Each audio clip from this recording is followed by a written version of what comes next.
I evo, kao što jedine javio, nalazimo se u Madridu, u stvari na putima oko Madrida, gdje smo došli do prvog jedan od najboljih Toyotinih modela koji ona izbacila u zadnjih nekoliko mjeseci. Riječ je o Toyota Supri, legendarnom nasledniku također Toyota Supre, koja je svojevremeno ovom proizvođaču automobila obezbedila ulazak u segment sportske autoindustrije. Naravno na klasičnim drumovima.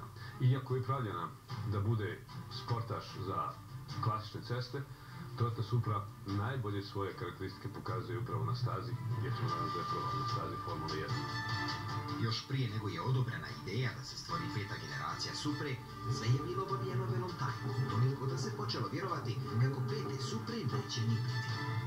Onda odjednom bum, odlučeno je da se krene u projekat. Koja ideja? Pa jednostavno. Istinski sportista, kako to Supra i zaslužuje.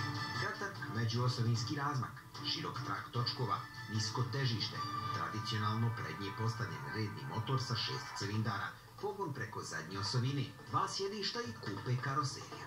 Na izgled nemoguće, jer rađanje takvog modela previše bi koštalo i tražilo bi previše vremena. Jednostavno rečeno, neisplativo je. Onda ponovo bum. Logičan slijed stvari, partner. Pa ko? Naravno, oni koji imaju iskustvo u upravljanju sportskih automobila i oni koji imaju 6-cilindarski redni motor, BMW. Saradnja je izrodila automobil koji će odgovoriti na stroge evropske standarde, koji će se regularno voziti javnim cestama, ali koji će svoj pravi potencijal pokazati u pažljivo odabranom ambijentu.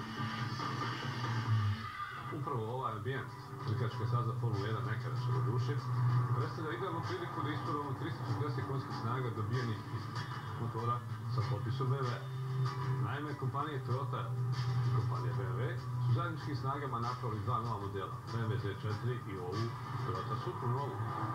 Kako su naše iskustva, pogledajte iz ove estigodne vožnje koje su čovjeli u Španiji. U takvom okruženju imate nasljednika legende sa dovoljno jakim motorom da uz 500 Nm obrtnog momenta do stotke skoči za svega 4,3 sekunde, a da zahvaljujući finom podešavanju vješanja u zavojima pri velikim brzinama leži kao prikovan za asfaltnu poruku.